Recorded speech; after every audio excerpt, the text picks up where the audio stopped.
diridhoi oleh Allah Subhanahu wa taala. Bukan diperkaya, tapi diridhoi oleh Allah. Itu maksudnya. Ya, jadi nggak apa di Daud baca menjelang maghrib, ya dibaca. Karena itu udah banyak saya jelas kemarin. Tetap mengalir, tetap mengarah kita akidatul Allah. Kita lanjut, kita masih membahas bait pertama. Ya, ini bukan sekali lagi saya sampaikan bukan ucapan saya. Ya, ucapan Sayyid Ahmad. Kalau ucapan saya jangan itu saya. Tapi kalau ucapan para ulama yang dimakan dalam tidaknya pasti percaya. Setelah kalau dipercaya, yang dalam percaya apa yang kiai ulama masalah, karena beliau langsung dari Nabi Muhammad Sallallahu Alaihi Wasallam. Yang percaya kepada beliau sama percaya Nabi. Percaya dengan Nabi sama dengan tidak percaya kepada Allah. Kan gitu. Itu akal. Yaitu abda bismillahirrahmanirrahim bidai bil lisan. Abdaku ay abda fi tadi hadhil manzumah. Aku mengawali nazum ini, yaitu aku di sini adalah Sayyid Ahmad. Bismillah dengan menyebut Bismillah, warahmani dan menyebut Rahman, wabil rahimi dan sifat Rahim. Rahim titik. Sudah saya bahas tentang sifat Rahman dan Rahimnya Allah. Nah, Sayyid Ahmad mengawali kitab ini dengan mengucapkan Bismillahirrahmanirrahim, dengan menyebut nama Allah, kemudian menyebut nama Rahman dan juga Rahimnya Allah. Itu sudah banyak saya bahas. Dan intinya yang telah saya bahas adalah sifat Rahmannya Allah ini bimbingan di dunia dan akhirat. Gitu lah ya. Dan sifat Rahimnya Allah itu diberikan, diletakkan oleh Allah itu hanya di akhirat, yaitu di surga Allah Subhanahu wa taala. Dari Rahman ini semua dapat dari Rahman. Ya, kalau dari ini berarti saya bahas lagi ya. Makanya kalau ada di video itu dilihat hasil pelawak keterangan saya. Ya, karena kebaikan mesti diviralkan daripada maksiat yang viral. Ya, kalau ada orang bilang kebaikan diviralkan, terus kita menjadi informasi yang viral daripada kebaikan. Ya, viral itu bicara sekarang. Kalau bahasanya, kalau bahasa umumnya memviralkan, mensyiarkan, sama aja. Memviralkan, mensyiarkan, bahasa sekarang ini. Nah, sifat Rahmannya Allah dunia dan akhirat. Itu saya bahas banyak-banyak. Rahmannya sayangnya Allah, mengasihi Allah di dunia semua dapat. Islam, Katolik, Buddha, Katolik, Konghucu, Syaitan, Iblis, malaikat semua dapat. Semua dapat itu karena rahmatnya Allah. Kemudian Rahman diletakkan di surga. Rahim juga ditempatkan oleh Allah di surga. Dua tempat itu. Nah itu yang masuk hanya orang Islam. Karena yang masuk surga Allah hanya umat Islam. Meskipun dia ahli maksiat, asal jangan murtad saja. Meskipun ahli maksiat. Nah ini. Nah ada karena memang hanya umat Islam yang bisa masuk surga Allah. Nah, kita bisa tahu umat Islam hanya umat Islam yang masuk surga Allah. Dari mana? Dari Allah Tuhan kita. Maka lagi itu mudah oleh jannah. Gitu. Orang yang mengucapkan la ilaha illallah, akhirnya meyakini Allah sebagai Tuhan, masuk surga. Maka kebalikannya yang tidak mengakui Allah sebagai Tuhannya tidak masuk surga. Kan gitu. Allah sendiri yang bilang. Dan kita wajib meyakini masa dengan agama sendiri kita yakin.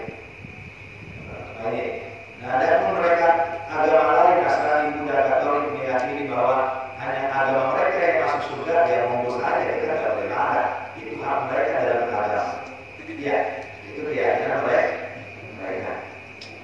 Dan mereka juga seperti saya lihat di YouTube itu orang Nasrani ketika ada pertanyaan yang mematikan makhluk itu siapa? Dia jawab setan. Ya, kalau yang tidak menyembah Bapa di surga, maka yang tidak menyembah Bapa di surga, maka jasanya dan ruhnya itu akan hancur.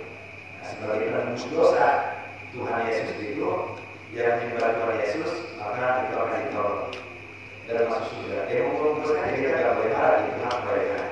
Maaf ya, itu hak mereka. Kita harus menghargai. Tapi ketika ada yang membahasnya, ada yang mengatakan Allah mengatakan hanya umat Islam yang surga, ini bukan pelecehan, ini adalah kita. Nah, ada pun realnya, umpama ada orang kafir di dunianya terus masuk surga, kan ada juga cerita begitu. Ya seperti orang yang memuliakan bulan Muharram, pernah dengar kan? Biasanya guru kita pakai terus lebih jelas gitu. Ada orang Nasrani, ada seorang hakim diminta saudara sedekah oleh orang pengemis nggak asing, gitu kan ya. Akhirnya menjadi hanya sebatas menjadikan, pada akhirnya dia memberi dan singkatnya di perjalanan dia bertemu dengan Nasrani, kemudian diberikan sedekah. Nah setelah itu akhirnya masuk surga itu. Nah itu bagaimana? Dia masuk Islam kemudian dia masuk surga. Atau pamannya Nabi Abu Thalib juga ceritanya begitu sama. Paman Nabi itu Abu Thalib. Abu Thalib itu orang yang, saya bahas gini, kita bisa tahu hanya umat Islam yang masuk surga itu dalilnya dari Nabi, dan begitu dalilnya. Tapi terkadang realnya terkadang ya, ada umat yang tidak memeluk agama Islam terus masuk surga. Nah ini bagaimana? Bertentangan dengan dalil Quran dan hadis? Tidak. Sebab secara dalil orang Islam yang masuk surga, ada pun orang yang kafir umpama itu bisa masuk surga, itu hak prerogatifnya Allah. Orang surganya dia terserah dia mau masuk Islam lagi. Itu hak prerogatifnya. Bukan melenceng, jangan dipikir kok begini kata Allah berapa surga orang muslim. Kok ada orang kafir masuk surga? Nah, itu sebenarnya Allah yang punya surga Allah, tapi hak prerogatif Allah. Bukan bertentangan dengan hak Allah. Tapi secara umum tidak. Ada masuk surga itu hak prerogatif yang Tuhan. Saat tercipta surga. Contoh Abu Thalib, Ali bin Abi Thalib. Abu Thalib itu paman Nabi, bapaknya Sayyidina Ali. Nah, Abu Thalib itu orang yang sangat membantu Nabi dalam berdakwah. Dakwah itu menyebarkan agama Islam. Menyebarkan agama Islam itu menyebarkan syariat, ajaran Nabi yang dari Allah, yang begini. Sampai-sampai saking cintanya Abu Thalib, bahkan Abu Thalib salah satu orang yang ditunjuk oleh Abdul Muthalib ketika wafat. Karena videonya ada. Ketika Abdul Muthalib meninggal kan ya, dipanggil kan Abu Thalib nama pamannya itu di video itu udah gitu. Tapi memang ceritanya seperti itu. Akhirnya saya serahkan Muhammad ini, kasih dia, sayangin dia. Singkatnya Abu Thalib dari kecil, dan Nabi Muhammad bersama Abu Thalib dari kecil, saya amat Abu Thalib. Ketika dewasa Nabi Muhammad banyak kecaman, mulai dari menghalangi Nabi berdakwah macam-macam lah. Mulai dari rumahnya dilempari kotoran, rumahnya dilempari batuan, berarti juga Nabi Muhammad. Akhirnya fitnah berkembang. Fitnah tujuannya cuma satu, jangan ngajar. Seperti fitnah berkembang. Akhirnya mau dibunuh oleh Muhammad. Ketika mau dibunuh, nah Abu Thalib ini saya sama ponakannya. Saya apa? Saya kata Abu Thalib, ya Muhammad, aku sangat menyayangi dan mencintai. Tidak pernah aku menjumpai seorang anak kecil yang mempunyai sifat mulia seperti itu. Maka aku minta kepadamu, aku mohon kepadamu, berhentilah dalam berdakwah, karena aku takut engkau meninggal dunia dibunuh oleh mereka. Takut ini masalahnya, takut dibunuh. Nah ketika Abu Thalib ngomong gitu, Nabi Muhammad sebagai keponakan jawab apa kata Rasulullah.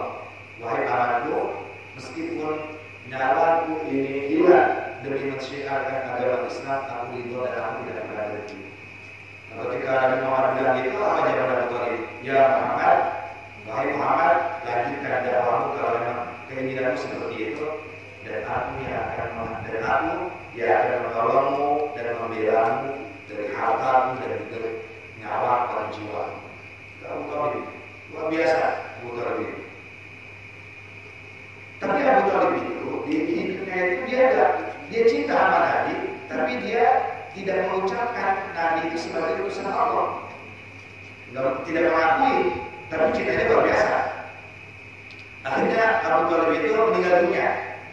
Nah, ketika Abu Thalib meninggal dunia, itu di pangkuan Nabi Muhammad SAW. Meninggal. Ketika dalam keadaan sakaratul maut, Nabi memohon kepada Allah. Ini Nabi langsung yang minta. Nabi nangis minta kepada Allah, ya Allah, masukkanlah pamanku ke dalam surgamu, karena pamanku ini adalah orang yang selalu membela dalam syiar agama. Nangis itu Nabi. Orang di pangkuan Nabi meninggal. Ketika Nabi meninggal, ketika Abu Thalib diajarkan untuk melantunkan kalimat la ilaha illallah Muhammad Rasulullah dengan Nabi Muhammad, ya amikul la ilaha illallah Muhammad Rasulullah, wahai paman, ayo ucapkan la ilaha illallah Muhammad Rasulullah. Itu tidak mengucapkan Nabi Thalib itu. Sampai Nabi minta mudahkan lisannya untuk mengucapkan la ilaha illallah. Sudah satu yang meninggal dunia nggak mengucapin lafaz la ilaha illallah Muhammad Rasulullah. Ketika dalam keadaan seperti itu, Nabi sejadi-jadinya, karena janji Allah tidak ada yang masuk ke dalam Islam. Nah, turun ayat Allah Subhanahu Wa Taala melalui malaikat Jibril, Allah berkata kepada Nabi Muhammad. Apa kata Allah itu? Bismillah, innaka la tahdi man ahbabta, walakinna Allah yahdi man yasha. Innaka la tahdi, innaka sesungguhnya kamu Muhammad, la tahdi, tidak bisa memberikan hidayah, man ahbabta, kepada orang yang kamu cintai. Jangan mentang-mentang kamu, kalau bahasa kita ya, jangan mentang-mentang yang terasa sama dia, cinta sama dia, nggak bisa nanti menjamin dia itu mendapat hidayah. Walakin Allah, akan tetapi Allah, aku Allah, yahdi man yasha, yang bisa memberikan hidayah, man yashaku, kepada orang yang aku kehendaki. Dia Nabi Muhammad. Tapi pada akhirnya di dalam kitab Kasifah, di dalam kitab Sulamul Taufik dijelaskan ternyata Abu Thalib itu memang meninggal dalam keadaan kafir, kemudian dengan kecintaan dia kepada Nabi dibangkitkan lagi oleh Allah, dihidupkan lagi jasadnya dan ruhnya disambungkan lagi oleh Allah. Maka ketika hidup itu Abu Thalib mengucapkan la ilaha illallah Muhammad Rasulullah, maka dimasukkan surga oleh Allah. Nah, ini hak prerogatifnya Allah kan? Dunianya pun enggak ada. Kenapa bisa? Itu hak prerogatifnya Allah. Tapi ada sebabnya. Apa sebabnya? Sebabnya dia benar-benar ngebedakan. Benar, bukan bohong. Benar-benar ngebedakan. Karena Nabi itu pasti, apalagi Allah dan Nabi Muhammad pasti bisa membedakan mana saat cinta sejati kepada mana saat berdusta kepada. Tidak bisa dibohongi Allah. Masa depan tidak bohongi. Paham kira-kira? Nah, itulah mereka akhirnya. Nah, ini jadi ketika ada dalil yang mengatakan kafir kok bisa masuk surga, itu hak prerogatifnya Allah. Itu maksudnya. Wabil rahimillah. Nah, kemudian karena saya pernah ditanya begitu, jadi saya jawab, atau orang masuknya Tuhan Allah, orang yang masuk surga, ya, tapi dalilnya tidak, bukan bertentangan kan. Nah, setelah kita membahas sifat Rahman dan Rahim, karena lebih banyak, maka waqala al-Baitawi, dan telah berkata al-Baitawi, Imam Baitawi menjelaskan di dalam kitab Nurul Zalam, wa ni'amullahi ta'ala, ada nikmat-nikmat Allah Subhanahu wa ta'ala, wa in kanat, meskipun la tusra, tidak terhitung, tanhasilu, itu dapat diringkas di jinsa ini di dalam dua jenis. Duniawiyun, yang pertama nikmat duniawi, wa ukhrawiyun, yang kedua nikmat ukhrawi. Pada duniawi ada nikmat duniawi kismani terbagi menjadi dua, wahdiyun yaitu nikmat wahdi, wa kasbiyun dan nikmat kasbi. Perhatikan. Dari nikmat Rahman dan Rahimnya Allah, ini kan saya menggambarkan nggak bisa kita membayangkan nikmat nikmat di surga seperti apa itu nggak bisa. Orang dua, Rahman dan Rahim, di dunia cuma Rahman doang, di surga Rahman dan jangankan surga, di dunia aja kita nggak bisa ngebayangin. Yang saya jelaskan itu, umpama kita punya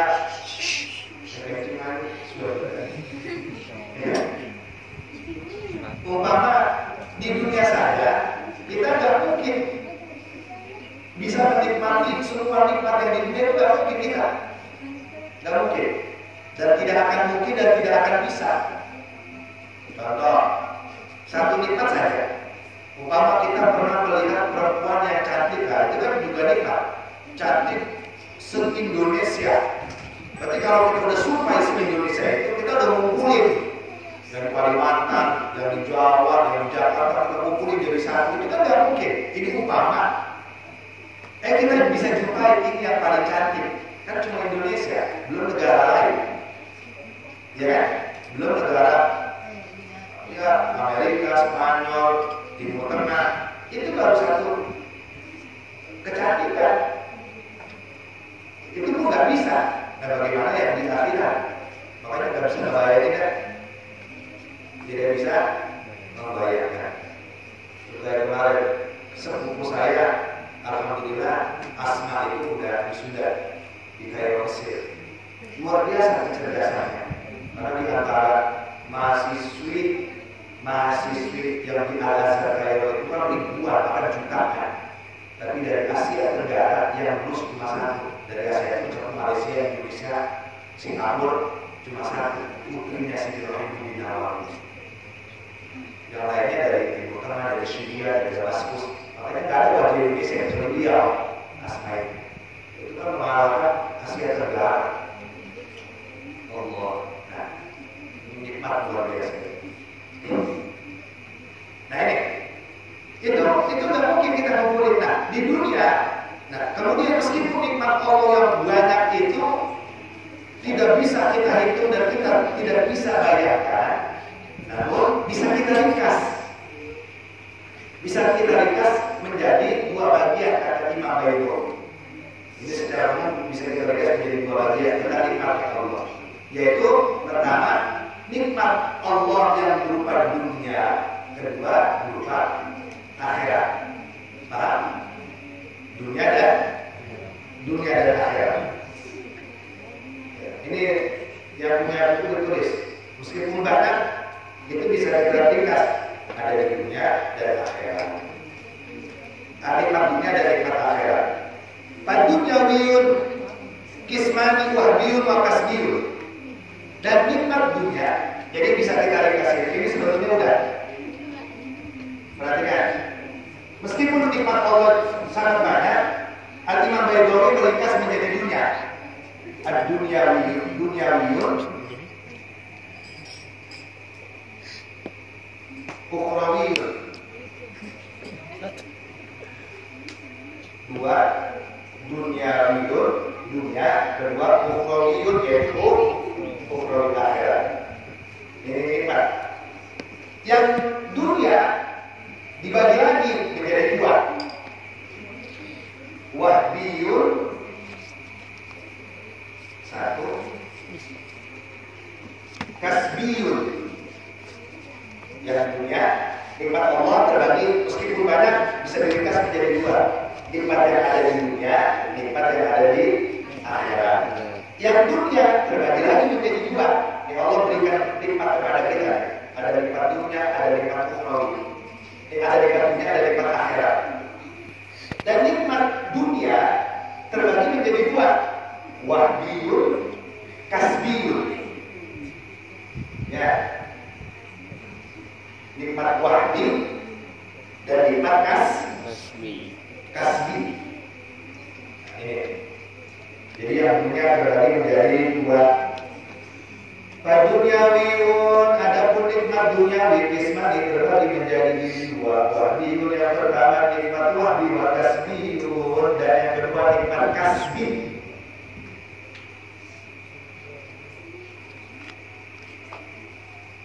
Nikmat diringkas menjadi berapa? Dua. pertama dunia, kedua akhirat. Nikmat dunia terbagi menjadi pertama wahdiyun, kedua kasbiyun. Atau yang pertama dunia terbagi dua, wahdi, keduanya kasbi.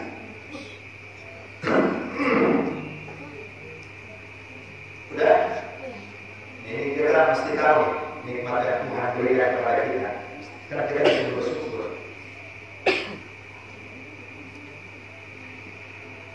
Nah, yang pertama al-wahdiyu. Nah, nikmat wahdi itu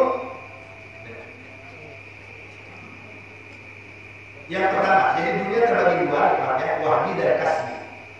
Nah, wahdi itu nikmat yang tidak perlu kita berusaha Allah berikan. Itu nikmat wahdi itu artinya. Nikmat wahdi itu adalah nikmat yang Allah berikan kepada hambanya tanpa usaha. Artinya modalnya udah Allah beri. Kita kagak minta dia dikasih itu. Nah, tinggal kita mengembangkan nikmat yang Allah beri itu. Saya ulangi, ini Masya Allah ya Allah luar biasa. Yang pertama wahdi, nikmat wahdi itu nikmat yang diberikan tanpa usaha. Nikmat wahdi itu nikmat yang Allah berikan tanpa usaha. Allah kasih, semua Allah kasih. Apa nikmat wahdi? nikmat yang diberikan tanpa usaha. Nikmat yang diberikan Allah tanpa usaha. Makanya begini, apa maksudnya nikmat wahdi ini? Nikmat wahdi ini diberikan oleh Allah kepada setiap makhluk tanpa usaha pun kita dikasih sama Allah. Nah, kalau bicara modal, kalau bicara duit itu kita kagak minta duit, dia dimodalin. Ini gua kasih duit 10 juta, padahal kita kagak minta. Tapi Allah beri. Nah, kalau udah diberi sama Allah, uangnya itu 10 juta. Nah, tinggal kitanya. Kalau memang pengen maju, ya itu duit dipakai usahanya biar benar. Maka berkembanglah duit itu. Ya kalau pengen kagak berkembang, ya udah pakai poya-poya aja habis udah. Berarti modalnya udah kasih belum? Modalnya udah kasih belum? Enak kagak gitu? Enak. Itu wahbi, makanya wahbi itu nikmat wahbi itu nikmat yang diberikan Allah tanpa kita usaha, tanpa kita minta Tuhan udah beri itu. Nah kalau udah diberi sama Allah, tinggal kitanya. Jadi Tuhan, makanya Allah bilang itu di Quran itu Allah tidak akan menyia-nyiakan makhluknya. Artinya setiap yang Allah ciptakan itu tidak ada yang, semua itu bermanfaat, tidak ada yang tidak manfaat. Hatta iblis juga Allah ciptakan itu ada manfaatnya. Iblis itu kan tugasnya menggoda manusia. Terus kenapa Tuhan nyiptain iblis ya? Tapi jangan diciptain ya, biar pada ibadah semua. Karena kita berpikir gitu ya. Lah enggak, orang iblis nyiptain manusia itu, nyiptain iblis itu banyak manfaatnya. Dengan adanya iblis kita bisa mengukur keimanan kita. Dengan adanya iblis kita bisa mengukur kecintaan kita kepada Nabi. Dengan adanya iblis kita bisa mengukur rasa jihad kita, semangat kita dalam ibadah. Coba kalau nggak ada dia, nggak ada saingannya, kagak resep, ya kan? Jelas kan maksudnya? Nggak resep. Jadi banyak. Maka itulah semua dari mana yang Allah ciptai. Contoh, jadi Allah wahdi itu nikmat yang Allah berikan tanpa usaha. Saya bicara duit itu untuk memudahkan paham tujuannya. Allah udah kasih duit, kita juga minta nih, Tuhan kasih duit kita 10 juta.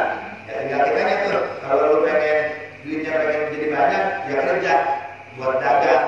Begitu udah gampangnya. Ya kalau pengen habis, ya udah jangan kerja, habisin aja yang ada. Yang ada juga bangkrut. Kan gitu.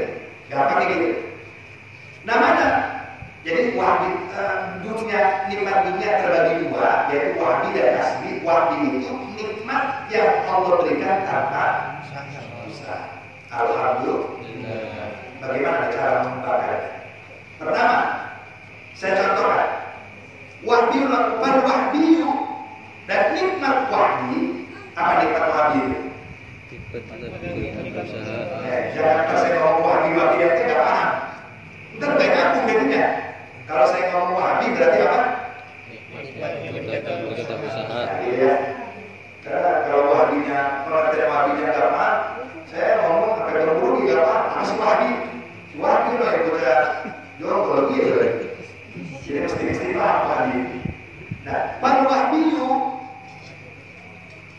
Wal wahbiyu dan nikmat wahbi. Wal wahbiyu kismani. Al-Imam Baydawi, nikmat dunia terbagi dua, wahbi dan kasbi. Pengertian wahbi nikmat yang diberikan Allah tanpa usaha. Kemudian wal wahbiyu adapun nikmat wal wahbiyu kismani. Wal wahbiyu dan nikmat wahbi dibagi lagi menjadi nikmat Allah berikan secara ringkas, nikmat dunia, nikmat akhirat. Nikmat dunia dibagi jadi dua, ada wahbi, ada kasbi. Nah, yang wahbi ini dibagi lagi jadi dua. Yang wahbi ini berarti menjadi dua. Paham? Oke. Ini namanya ngaji akidatul awam. Ya. Ngaji apa ya paham. Dan wahbi ini terbagi menjadi dua. Udah? Fal wahbiyu adapun nikmat wahbi kismani terbagi menjadi dua. Ruhaniyun, yaitu ruhani. Contohnya yang pertama, fal wahbi kismani ruhaniyun.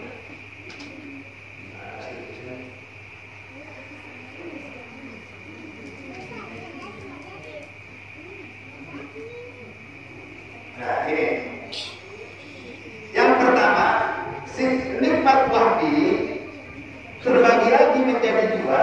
Ruhaniyun yang pertama dengan Allah menciptakan ruh. Yang pertama, dari keduanya saya bahas. Ini pertama dulu. Nikmat wahbi terbagi lagi menjadi dua, yaitu yang pertama ruhaniyun, yaitu nikmat ruhani. Nikmat ruhani.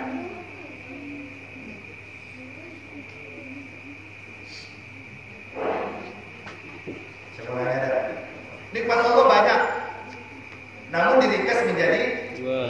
Pertama Dunia, kedua akhirat. Ukhrawi, dunia. Dan nikmat dunia dibagi lagi menjadi dua. Pertama Wahbiyun, kedua kasbiyun. Dan yang pertama nikmat wahbi, yaitu yang dunia, dibagi lagi menjadi dua.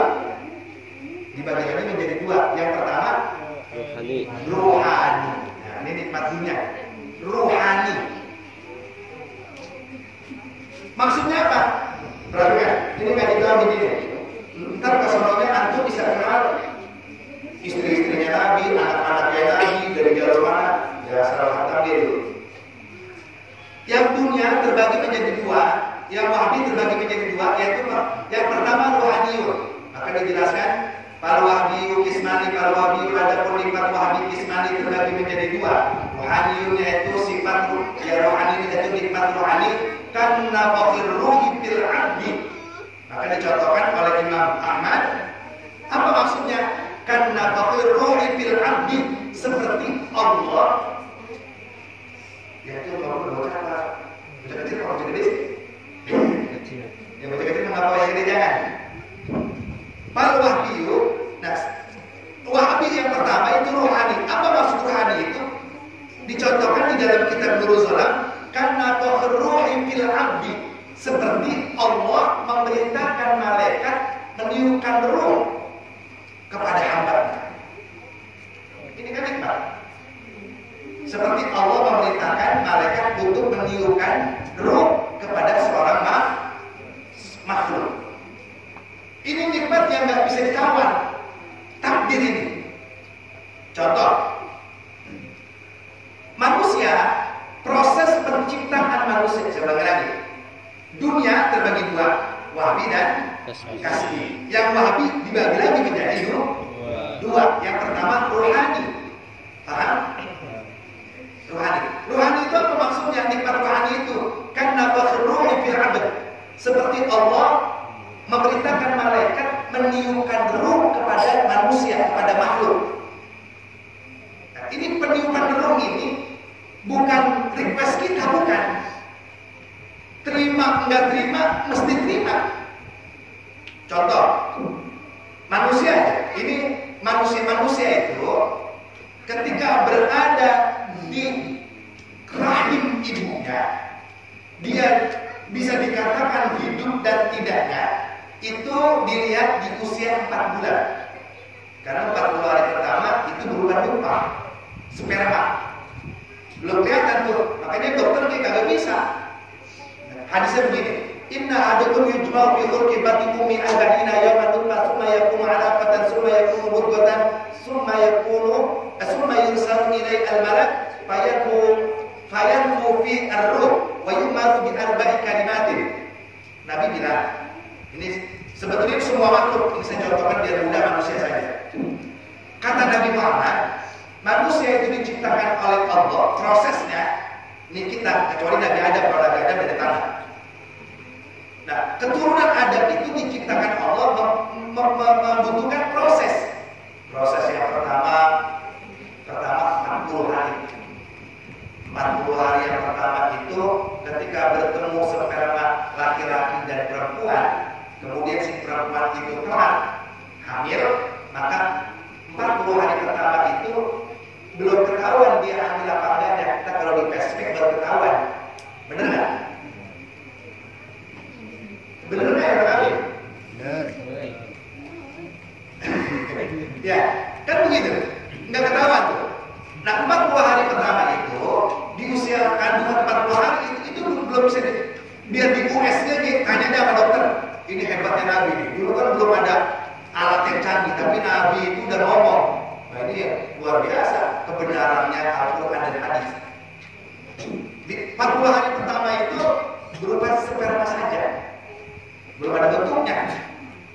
Kalau saya bininya bunting sebulan di USG ya, nggak bisa dong. Ini lanang apa wadon. Orang lupa sperma. Nah, 40 hari kedua mudghah baru berupa daging. 40 berapa? 80 itu berapa bulan? 2 bulan setengah ya? Iya 2 bulan 20 hari. Belum ada jenisnya. Nah, di 40 hari ketiga 80 tambah 40 120 hari berapa bulan? 120 hari berapa bulan? 4 bulan. Nah, di 4 bulan ini dokter baru bisa ngecek. Oh, ini tuh apa ada telinganya. Ya, ada kupingnya. Tuh jenis kelaminnya tuh laki-laki atau perempuan di 4 bulan. Nah, di 4 bulan ini berarti 120 hari kita berada di dalam rahim ibu. Wa yu'maru bi wa summa yursalu ilaihi al-malak fayadfu fi ar-ruh. Di 40 bulan, di 4 bulan si perempuan itu hamil di usia 40 bulan. Allah memerintahkan malaikat untuk meniupkan ruh. Baru meniupkan ruh. Dan ruh ini bukan request kita, bukan. Ruh ini bukan kita minta sama Tuhan, minta kagak minta, Allah tiup ruh kita. Dari rahimnya siapa? Terserah Allah. Mau dari rahimnya siapa ke?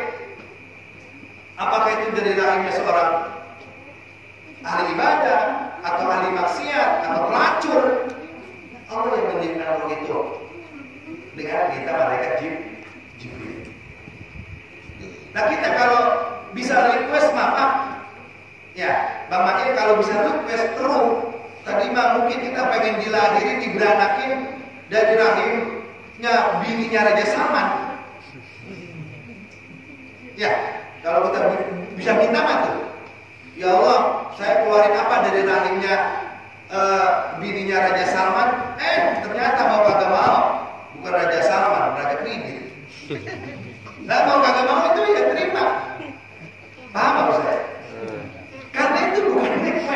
itu takdir. Kita kan nggak punya, contoh deh, saya, Bang Makil, Bang Komet, kan nggak pernah request saya dilahirkan dari ibu yang ini, kan enggak itu, iya kan? Itu makanya nikmat wahbi.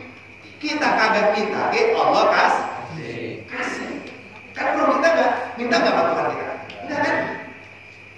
Contoh saya nggak request dilahirkan menjadi keluarga orang-orang soleh. Ya, saya wajib mengatakan soleh kepada Kiai Nawawi, Kiai Jahari, karena memang iya. Ya, enggak, bukan request saya, bukan. Itu memang takdir. Paham maksudnya? Paham nggak? Nah, sekarang ruh yang Allah tiupkan kepada kita itu kan kita ada request, ya kan? Memang Allah tentuin itu. Nah, berarti ruh ini ada dikatakan nikmat wahbi, nikmat yang tanpa kita minta kepada Allah, tapi Allah perintahkan malaikat untuk mengikutinya. Jelas? Jelas nggak maksudnya? Nah, itu namanya wahbi. Sebab ruh itu bukan request kita. Request kita cuma satu.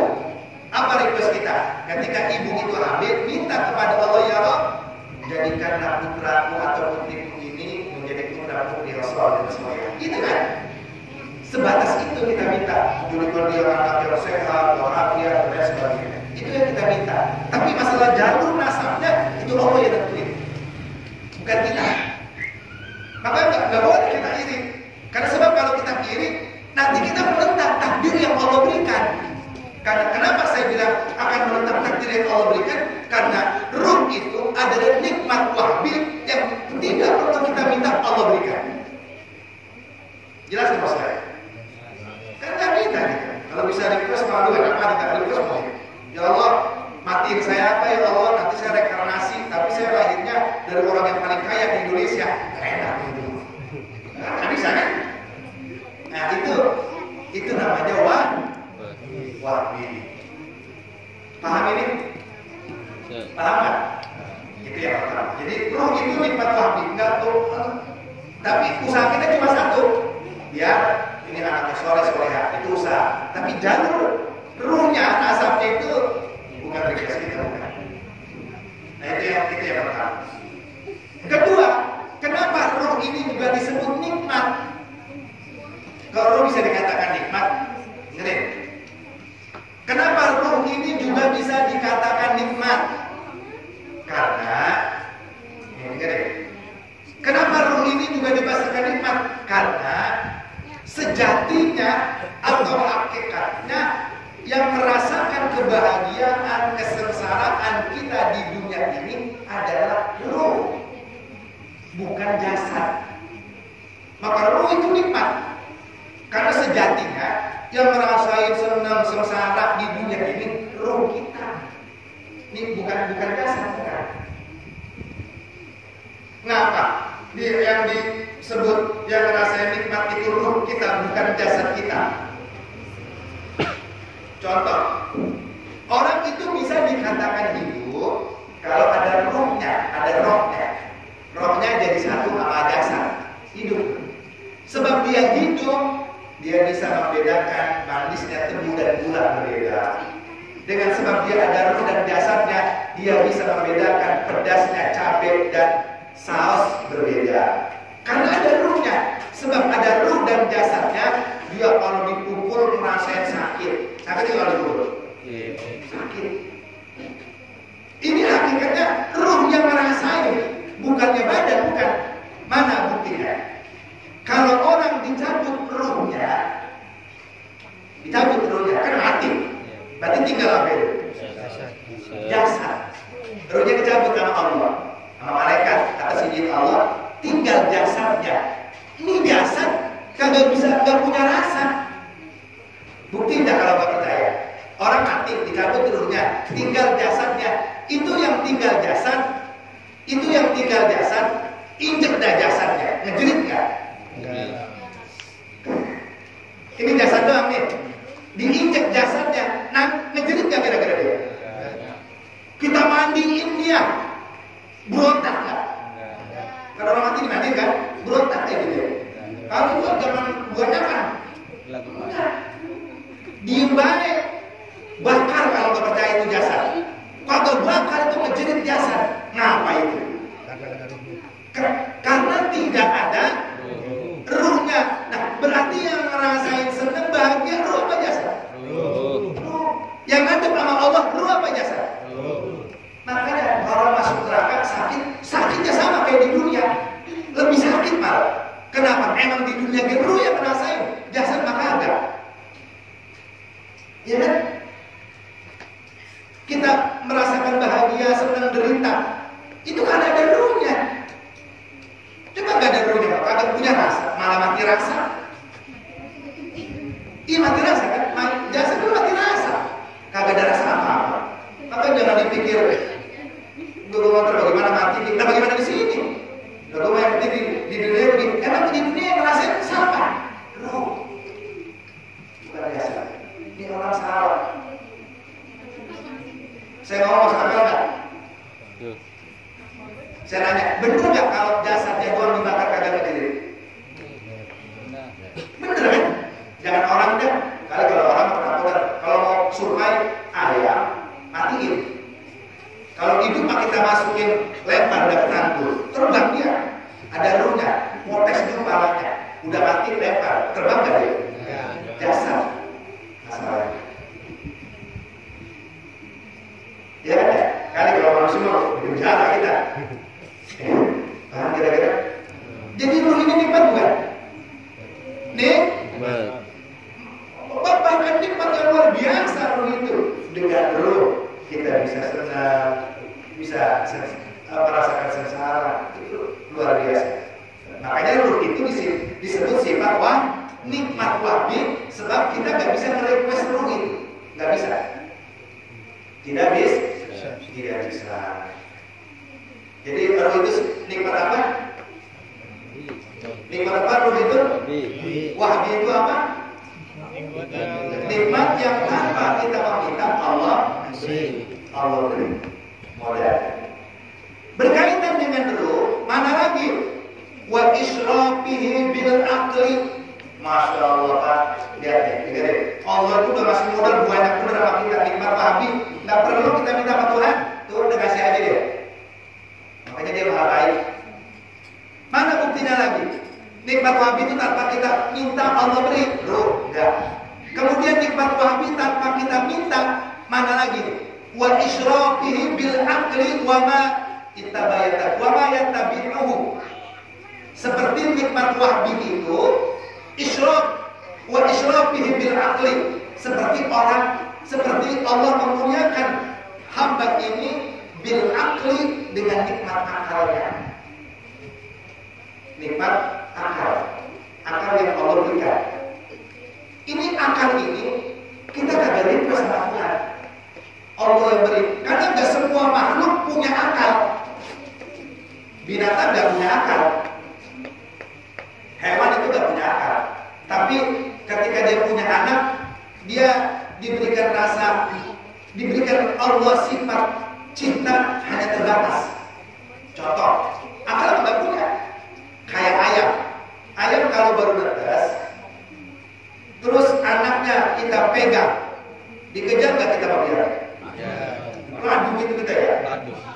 Itu mikir nggak itu ayam punya anak gua mau diambil? Enggak, bukan akal itu. Itu apa? Itu rahmat. Sifat kasih dari Allah.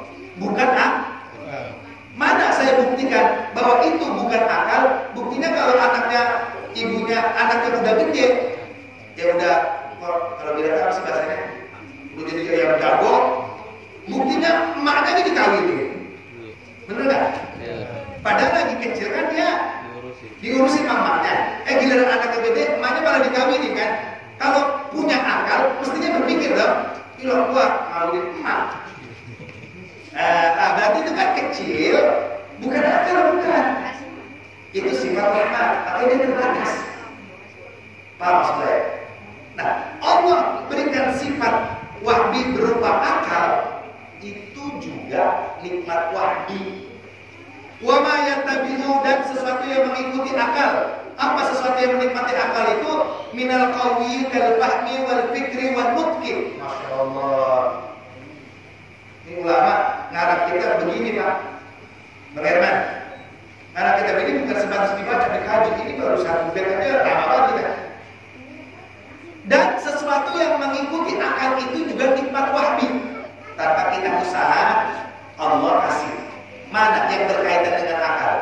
Kal fahmi wal fikri wal mukti. Seperti orang itu kal fahm, seperti orang itu diberikan kecerdasan di atas rata-rata. Ya kan? Ada kan orang ini kalau dikasih tahu ini langsung nangkep, ada yang kurang nangkep dari dia. Nah ini kan nikmat yang tanpa dia usaha. Paham kan? Itu nikmat dari Allah. Seperti contoh, ente dibikin otaknya mau cerdas. Artinya kalau orang ngomong itu cepat paham. Ada yang apa namanya yang agak lambat gitu. Ya kan? Agak lambat. Ini juga nikmat. Nikmat yang tanpa kita usaha. Allah beri. Itu modalnya. Nikmat. Ente diberi pemahaman. Kalau kau atau ente dikasih nikmat, diberikan nikmat itu seperti kalau fikri. Fikri itu orang berpikir. Daya pikirnya itu apa? Cerdas. Nah itu juga nikmat wahyu yang tanpa kita usaha. Nah, tetapi bukan berarti yang pahamnya itu beledak, bukan berarti juga diberi nikmat juga beri. Ya, cuma memang ukurannya berbeda. Nah, kita ini ukurannya berbeda. Nah, sebab Allah, dengerin. Lalu ketika Allah sudah memberikan kita ruh dan Allah sudah memberikan kita wama yattabi'u dan sesuatu yang dan Allah juga memberikan kita akal dan yang berkaitan dengan akal kalfahmi wal fikri wal mukti, seperti kita mudah tangkap pahamnya, mudah berpikir yang cerdas wal mukti, dan Allah berikan kita ini sesuai kita biar kalfahmi seperti dia daya paham yang bagus, wal fikri daya pikir yang bagus, wal mukti dan juga daya ucapan yang bagus. Berarti kalau ucapan itu apa? Diberikan dia modal suara yang bagus bentuk ucapannya. Nah ini kan nikmat dari Allah. Nah itu kalau Tuhan sudah beri itu nikmat, paham, berpikir, wanutku, pahamnya Allah berikan kelebihan, berpikir, fikirnya Allah berikan kelebihan, wanutku, cara dia berbicara juga diberikan kelebihan. Modalnya udah Allah kasih, kalau udah dikasih maka kembalikan itu kepada Allah. Bagaimana cara kembalikan kepada Allah? Jangan pernah berpikir kecuali berpikir yang diridhoi oleh Allah Subhanahu wa taala. Kan pikiran itu dari Tuhan. Jangan pernah memahami sesuatu pemahaman yang diridhoi oleh Allah. Jangan pernah mengucapkan diberikan kelebihan bisa bicara atau punya suara yang bagus, itu juga kelebihan dari Allah. Berarti kan mestinya kita mengucapin alhamdulillah. Karena tidak semuanya dapat. Nah, tapi ketika modal-modal itu sudah diberikan tanpa usaha karena wahbi, tanpa usaha, maka kembalikan kepada Allah. Cara mengembalikan pemahaman yang di atas rata-rata, jangan pernah memahami perkara kecuali itu diridhoi oleh Allah. Pikiran, jangan pernah berpikir kecuali pikiran itu yang diridhoi oleh Allah. Ketika ucapan, jangan pernah bicara atau mengatakan kecuali ucapan itu yang diridhoi oleh Allah Subhanahu wa taala. Nah, dengannya kalau kita bisa mengembangkan nikmat itu sesuai dengan Allah, maka fitunya hasanah wal akhiratu hasanah. Dunianya bagus, akhiratnya bagus. Jadi bohong kalau Tuhan gak ngasih apa-apa banyak. Allah tuh ngasih kita, maka kita gak minta dikasih. Tapi kalau dibalik, nah ini kan banyak yang terbalik. Dikasih kecerdasannya bukan untuk mengajak orang untuk ridho Allah, malah bikin aliran sesat. Itu kan yang bikin aliran sesat itu kan orang cerdas-cerdas ini. Ya, kalau nggak cerdas malah kagak mungkin bisa ngajak orang. Ya kan? Nah, berarti tidak mensyukuri nikmat fikir, malah menjerumuskan. Wanutku diberikan nikmat suara yang indah, bukan dia mendekatkan Allah, malah dia bikin maksiat. Berarti kan kufur jadinya. Nauzubillah. Diberikan ilmu bukan mengajak orang, malah bikin dia sombong. Bukan paling ngajaknya kagak. Apa baiknya ini Dikasih harta, bukannya makin banyak sedekahnya, malah makin pelit. Nah itu kufur namanya. Kalau harta mah beda, bukan nikmat ini. Nah, maka yang ada di diri kita ini yang Allah berikan, ya kan, yang tanpa kita usaha, kembalikan kepada Allah. Ya, apa itu rohani, cara berpikir yang cerdas, paham yang cerdas, produktif dan juga ucapan. Ini yang dibuktikan kepada dia. Paham kira-kira? Karena kita dari kelas ini enggak. Allah alhamdulillah. Maka tidak ada yang lebih baik kecuali Allah. Nah, tidak ada yang lebih baik kecuali Allah. Tidak ada yang lebih baik kecuali para nabi. Tidak ada yang lebih baik di dunia ini kecuali para aulia. Tidak ada yang lebih baik di dunia ini kecuali para ulama. Tidak ada yang lebih baik di dunia ini kecuali para kiai. Kenapa? Para ulama, kiai, nabi hanya satu. Yang diinginkan di dalam diri kita agar kita menjadi orang yang baik. Ya, guru-guru kita kiai apa sih ngarepin kita cuma satu? Biar jadi orang baik, nggak minta duit, nggak minta tanah, nggak minta apa. Jadi tidak ada yang lebih baik di dunia ini kecuali para ulama. Tidak ada yang lebih baik di dunia ini kecuali para nabi. Karena dia cuma minta satu, agar antum baik di sisi Allah. Ini. Kalau kalian minta duit, kalau kita gaji dia mau. Ya kan? PNS dia sama. Kalau mau digaji dia mau. Ya loh, kiai murid dia batu, dia mau dia patungan. Ada. Paham? Jadi siapa yang baik? Mereka para ulama. Karena satu yang dia inginkan agar kita baik, dan baik itu menurut Allah dan Rasulnya. Paham ya? Nah,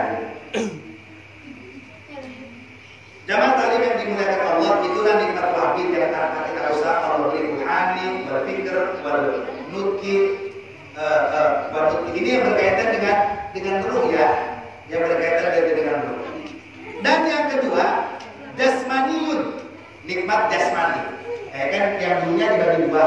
Pertama wahabi, yaitu yang wahabi dibagi dua, yaitu ruhani, yang kedua jasmani. Ini paham ini?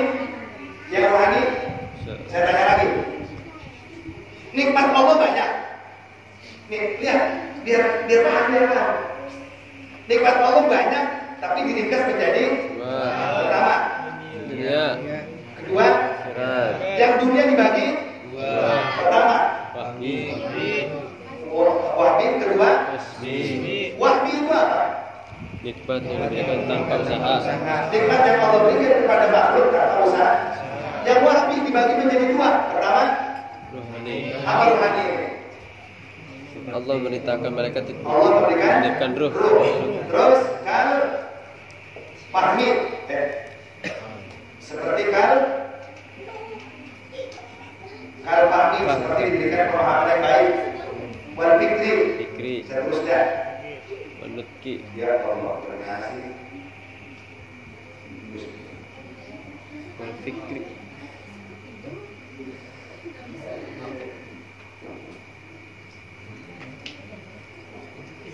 Wal fikri wan nutki. Ditulis. Ruhani, wahabi dibagi dua. Ruhani itu berkaitan ruh, seperti kenikmatan ruh. Dan yang berkaitan mana ini video? Mama.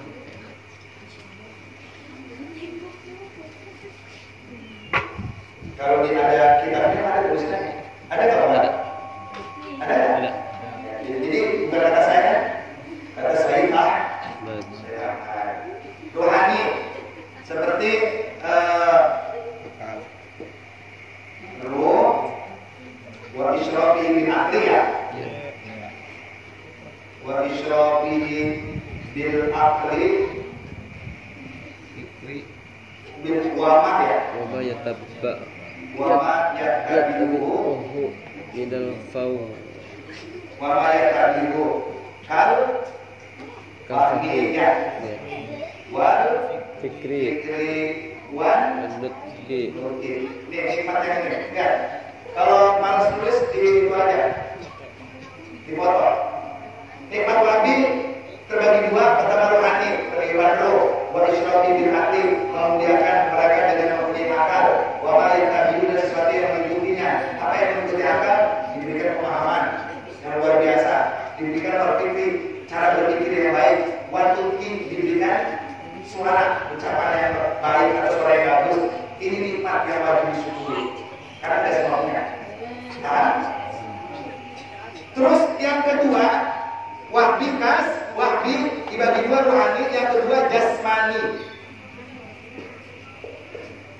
Ini masih yang ini kasbinya belum? Rohani terus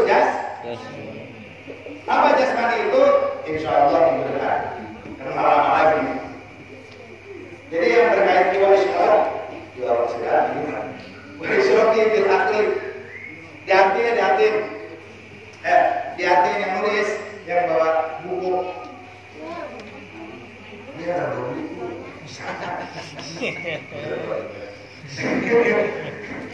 Ya. Yang baru tulis. Ayo. Sehatin dah. Dari pertama. Bismillahirrahmanirrahim.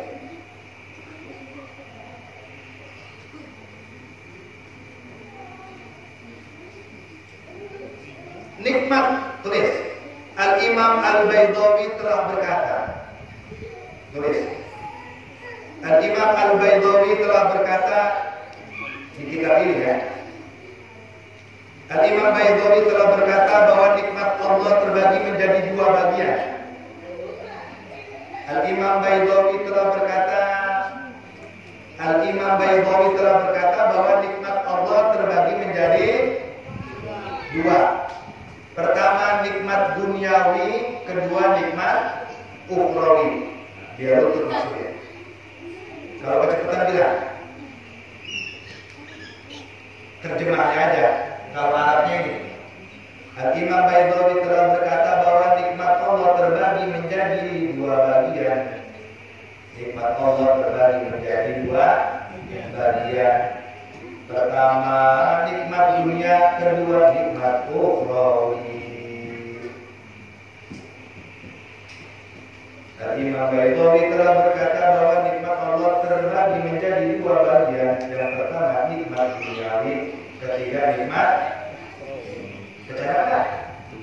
Kecepatan enggak? Ya. Pas. Saya ulangi. Al-Imam Baydawi telah berkata nikmat Allah terbagi menjadi dua bagian. Yang pertama nikmat duniawi dan yang kedua nikmat ukhrawi. Titik. Bawahnya. Fadunyawi kismani, adapun nikmat dunia kismani terbagi menjadi dua. Pada dunia, jadi nikmat ada dunia, ada akhirat. Kemudian yang dunia, fadunyawi kismani, dan adapun nikmat dunia terbagi menjadi dua. Fadunyawi kismani, adapun nikmat dunia terbagi menjadi dua. Yang pertama wahbiyun, nikmat wahbi, wa kasbiyun, kedua nikmat kasbi. Ini sudah saya jelaskan. Saya ulangi ya Allah. Fadunyawiyun, adapun nikmat dunia kismani terbagi menjadi dua. Wahbiyun, yang pertama nikmat wahbi, wa kasbiyun, yang kedua nikmat kasbi. Fal wahbiyu, dan adapun nikmat wahbi. Tadi titik ya. Fal wahbiyu, dan adapun nikmat wahbi kismani terbagi lagi menjadi dua. Ini yang dunia ini. Fal wahbiyu, dan adapun nikmat wahbi kismani terbagi lagi menjadi dua. Ruhaniyun wa jasmaniyun. Dan nikmat wahbi terbagi lagi menjadi dua. Ruhaniyun, yang pertama nikmat ruhani, wa jismaniyun, yang kedua nikmat jisim. Apa jisim itu? Fisik badan. Apa yang namanya? Jasmani. Jasmani itu apa? Badan ya. Ya badan ya. Jasmani itu bahasa Arab. Ya kemudian bahwa nikmat wahbi dibagi lagi menjadi dua. Pertama ruhaniyun, kedua jasmani badan. Yang rohani telah kita bahas. Apa yang rohani? Beriman ruh. Apa yang rohani? Wa isyraku bil akli. Seperti kita dimuliakan Allah dengan adanya terus daya. Adapun nikmat ruh seperti pertama, nikmat wahbi terbagi lagi menjadi dua, rohani dan jasmani. Rohani dan jasmani. Ini yang nggak kita minta nih, Allah kasih. Yang wahbi dan nikmat wahbi yang dunia terbagi lagi menjadi dua, yaitu rohani dan jasmani. Yang rohani seperti peniruan ruh. Satu, lalu ini kita dari request dari rahim siapa? Wa isyrafihim bil aqli, kedua wa isyrafihim bil aqli dan termasuk yaitu apa tadi? Memuliakannya dengan akal. Nah, kita dimuliakan oleh Allah karena mempunyai akal. Ingat yang wahbi rohani seperti kehidupan dulu, memuliakannya Allah dengan akal, dan yang berkaitan dengan akal. Dan yang berkaitan dengan akal seperti al-fahmi wal fikri wal mudki. Dan yang berkaitan dengan akal seperti daya paham yang cerdas, wal fikri daya pikir yang baik, wal mudki dan ucapan yang baik. Cepetan ya. Yang rohani dan akal dan yang berkaitan dengan akal itu apa? Cara berpikir. Kalau pahami seperti daya pahamnya cerdas,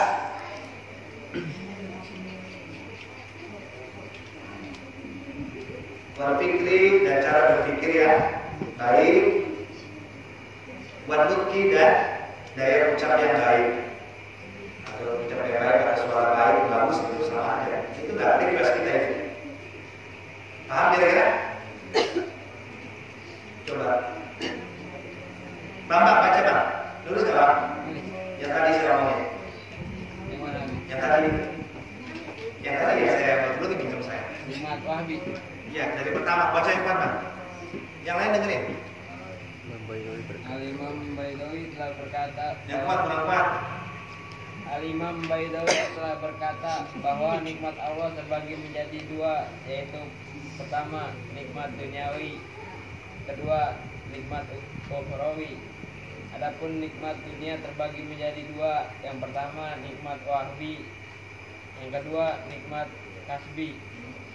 Adapun nikmat wahbi terbagi lagi menjadi dua, yaitu rohaniyun dan nikmat jasmani atau badan. Nikmat wahbi seperti ruh, akal. Nikmat apa?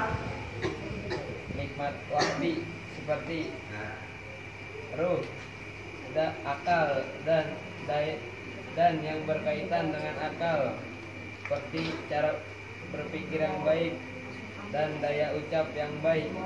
Itu yang rohani. Berarti jasmani belum kan? Ya. Nah, yang jasmani insya Allah minggu depan. Namun untuk motivasi nih. Tadi karena di kitab ini bilang daya paham orang, dengerin ya. Masya Allah. Dengerin. Untuk motivasi kalian semuanya. Kalau kita tidak diberikan nutqah, ucapan atau suara yang bagus, bukan berarti kalau nggak sini makasih. Atau kita tidak diberikan daya paham yang bagus, bebel dah bahasa kitanya. Bukan berarti Allah enggak. Saya ingin cerita tapi singkat. Begini. Dulu ada seorang murid itu berguru kepada gurunya. Katakan muridnya ini banyak. Semuanya itu cerdas muridnya. Ada yang satu muridnya bebel. Tahu bebel enggak? Otaknya bentak. Kalau kita gitu, bebel. Itu gurunya nerangin sekali, kagak paham 2 kali, kagak paham 3 kali, kagak paham sampai 10 kali.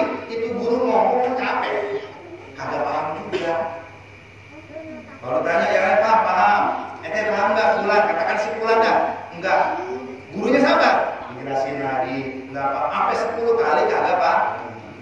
Lalu bagaimana? Cuma di semangatnya ini orang yang dikasih otak bebel sama Tuhan ini dia nggak putus asa, itu yang bikin hebatnya.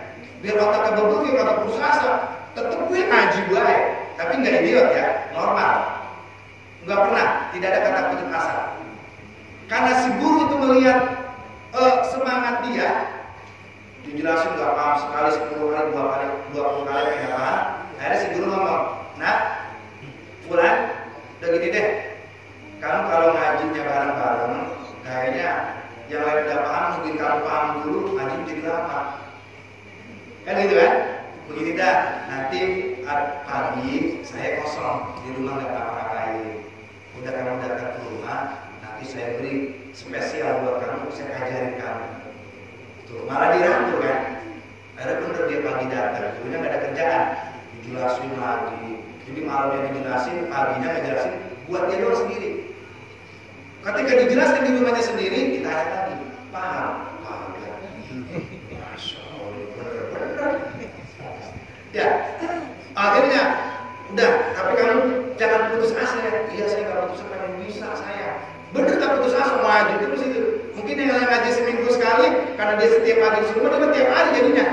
Tapi biar tiap hari dia tetap dia nggak paham-paham. Akhirnya ditambah lagi sama gurunya. Nah begini dah, kalau pagi kamu nggak paham, ntar malam jam 12 datang lagi ya. Saya kosong lagi, datang mungkin 2 kali ngaji. Luar biasa, 2 kali kan?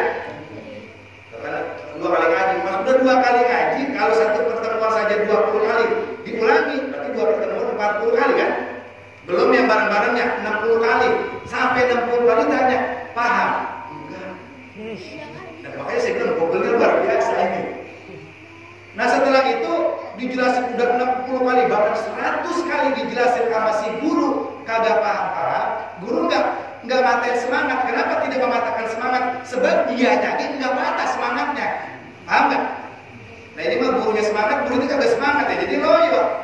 Ini mah lihat dianya tidak putus asa, tetap ngaji. Akhirnya kata si guru, nah ngajimu jadi ibadahmu. Meskipun tidak paham, ngaji kan nggak paham dapat ibadah. Ngajimu jadi ibadah. Terus kamu ngaji, pagi datang ke saya, malam jam 12 datang ke saya, mingguan kamu datang, nah cuma saya minta satu. Kita minta dulu ya. Ini yang diberikan beberapa ngaji itu dari ibadah, nggak paham ibadah. Maka ngajimu ibadah. Dan saya minta kamu ngaji tiap hari. Luar biasa Allah kasih nikmat. Nikmat apa? Nikmat mau ngaji. Itu kan nikmat. Nggak semua orang dapat nikmat itu. Betul nggak? Saya minta satu. Apa? Nanti usahakan meskipun 2 rakaat. Jam 3 malam bangunnya sembahyang istiqomahin. Sembahyang tahajud meskipun 2 rakaat doang. Tapi tiap hari. Daripada banyak cuma seminggu setahun gak tahajud. Seminggu setahun gak tahajud. Jadi 2 rakaat ya berarti rutin. Usahain bangun sembahyang tahajud 2 rakaat, habis sembahyang tahajud tiap malam tuh 2 rakaat saja. Minta kepada Allah. Karena yang memberikan ilmu itu Allah, bukan saya. Saya cuma perantara. Paham dari ente yang memberikan Allah. Makanya ente udah dikasih cerdas itu Allah yang kasih itu. Makanya disyukuri dengan ridho Allah. Kamu minta kepada Allah, ya Allah ya Rabb, bukakanlah ilmu ke dalam jiwaku, bukakanlah ilmu ke dalam hatiku ya Allah. Minta terus tiap hari. Dan jangan pernah putus ngaji. Benar dijalani, orang pengen ya. Ngaji lagi, malamnya dia tahajud, ya Allah bukakan aku ilmu ya Allah, berikan aku ilmu ya Allah. Terus begitu. Pada akhirnya Allah berikan dia ilmu, bukan hanya sebatas paham, tapi dia dijadikan ulama besar oleh Allah Subhanahu wa Ta'ala. Jadi yang pahamnya kurang cerdas, terus ngajinya minta sama Allah, karena Dia yang kasih ilmu. Paham kira-kira? Dan tidak ada yang mustahil buat Allah. Jelas kira-kira? Nggak ada yang mustahil buat Allah. Wallahu a'lam bishawab. Silakan.